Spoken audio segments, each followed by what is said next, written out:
जननायक जनता party के थानेसर हल्का अध्यक्ष चौधरी होशियार सिंह किलमच ने कुरुक्षेत्र में मुख्यमंत्री द्वारा सरपंचों के अधिवेशन में की गई घोषणाओं को महज चुनावी स्टंट बताया और कहा कि सिर्फ घोषणाएं करने मात्र से गांव के सरपंचों और ग्रामीण लोगों की नाराजगी दूर नहीं हो सकती।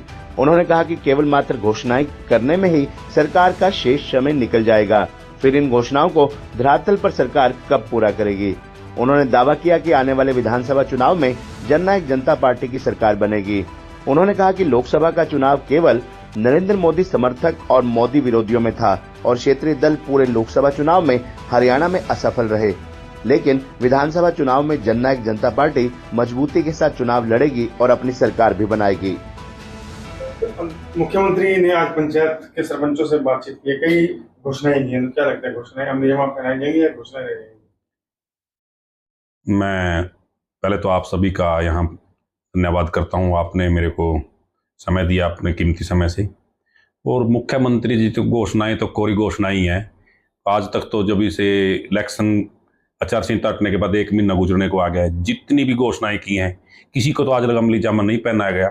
इस पे भी क्या अमली जामा पहनाएगा ये तो पता नहीं लगा। अभी तो पोर्टल ही नहीं, 3 महीने से पोर्टल ही नहीं, मतलब इनको कब हुआ रे। ग्रामीण परिवेश से आप हैं, ग्रामीण गांव में जनाधार जेजेपी का है, तो भाजपा को क्या लगता है कि सरपंचों को मनाने से, सरपंचों को ये मीठी बोल देने से बात बन जाएगी, वोट मिलेगा गांव का? इलेक्शन में क्या दिखता है आगे? सरपंच भी जनता के प्रतिनिधि हैं, वो सब ये बात समझते हैं। ये अब लास्ट में तो एक वोट लेने का वो है ना, सरपंच इनसे झूठे इनके वादों में आएंगे। पहले वही सरपंच है, इन्होंने लाठियां चलवाई हैं सरपंचों पे। अब क्या सरपंच वही अब मीठे लगने लगे, इलेक्शन आ गया है तो अब क्या इनको सरपंचों की अब जरूरत पड़ी है तो अब सरपंचों को लॉलीपॉप दे रहे हैं। होशियार सिंह जी, आने वाले दिनों में विधानसभा चुनाव आने वाले हैं 2-2.5 महीने बाद, तो जननायक जनता पार्टी की क्या भूमिका रहेगी? जननायक जनता पार्टी पर पूरी मजबूती से इलेक्शन लड़ेगी। थानेसर हल्का में हमें अच्छा रिप्रेजेंट करेंगे और जो भी पार्टी का आदेश होगा, जिसको भी लड़ाएगी उसकी वो करेंगे और जिसको हमें मौका देगी हम करेंगे, जिसको पार्टी लड़ाएगी उसकी पूरी मदद करेंगे। पार्टी के अनुशासित सिपाही हैं आप, तो हाँ।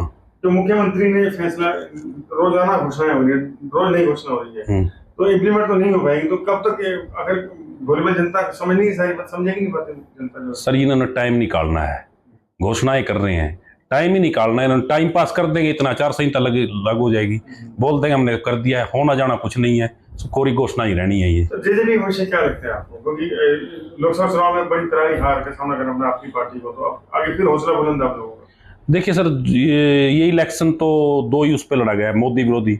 इसमें क्षेत्रीय दल तो कोई भी है, चाहे जेजेपी है, इनेलो है, आम आदमी पार्टी है, कोई भी क्षेत्रीय दल था, कई पार्टियां हैं अपने हरियाणा में, किसी का भी कुछ नहीं, किसी को अकेला जेजेपी को ऐसा भविष्य कोई ऐसा नहीं हुआ, सभी को नहीं मिला। 2 ही वोट मिली है, मोदी विरोधी या मोदी के पक्ष में 2 ही जगह वोट पड़ी। विधानसभा में क्या सुना है? विधानसभा में हम मतलब पीछे किया था 2019 में, हमें उसमें भी ऐसे रिजल्ट आया था लोकसभा में और उसमें फिर हमारी 10 सीट आई थी। अब की बार भी ऐसा है, दुष्यंत जी, हम मिशन दुष्यंत 2024 लेके चले, दुष्यंत जी सरकार बनाएंगे आगे।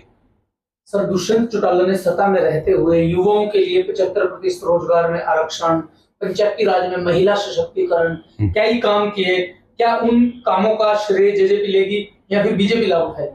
सर बीजेपी क्यों लाभ उठाएगी? जेजेपी ने जो अपना घोषणा पत्र था उनमें से लगभग सभी अपने वो किया है कि 5100 रुपये पेंशन पूरा नहीं कर सके, और एक हम 75% भी बीजेपी की नीयत ही साफ नहीं थी, तो इसीलिए हम मतलब उसको पूरा नहीं कर सके। वो बीजेपी की ही चाल थी कि उसको कोर्ट में ले जाना और लेना, उनको यही था, डरते हुए दुष्यंत जी आगे ना आए। आज 5% जो अंक दिए थे अनुकंपा के आधार पर बीजेपी ने, कृपा अंक, जो सीईटी की ग्रेस मार्क्स, वो मामला कोर्ट में चला गया, तो काफी तलवार लटकी हुई है जिन भर्ती में जो बच्चे शामिल थे, क्या कहेंगे? बीजेपी की पॉलिसी यही है, वो ऐसे ही काम करती है कि कोर्ट में चला जाए, लटक जाए। बीजेपी चाहती यही है कि हमें कोर्ट के थ्रू, कोर्ट में कोई ऐसा स्टे हो जाए या कुछ हो जाए, हमें कुछ ना करना पड़े, बस खाली हम श्रेय ले लें। लोकसभा चुनाव से पहले बीजेपी ने चेहरा बदला, सीएम बदल दिया, पूरी सरकार बदल दी, आप लोगों को भी सरकार से बाहर कर दिया, जेजेपी के साथ गठबंधन में चली फिर बाहर कर दिया, तो क्या लगता है विधानसभा में बीजेपी कामयाब होगी या फिर क्या रहने वाला है आपके हिसाब से? कुछ नहीं रहने वाला सर। अभी भी मेरा क्या 9.5 साल लोगों ने इनका शासन देख लिया है, और 5 साल के में भी और 4.5 साल के में भी अंतर है। जितना दुष्यंत जी सरकार में रहे हैं तो ठीक रहा है, उसके बाद आप देखो, या मैं तो आज लग यही नहीं पता लगा मनोहर लाल मुख्यमंत्री हैं या नायब सिंह मुख्यमंत्री हैं, तो इनका सरकार का तो कोई एजेंडा ही नहीं है।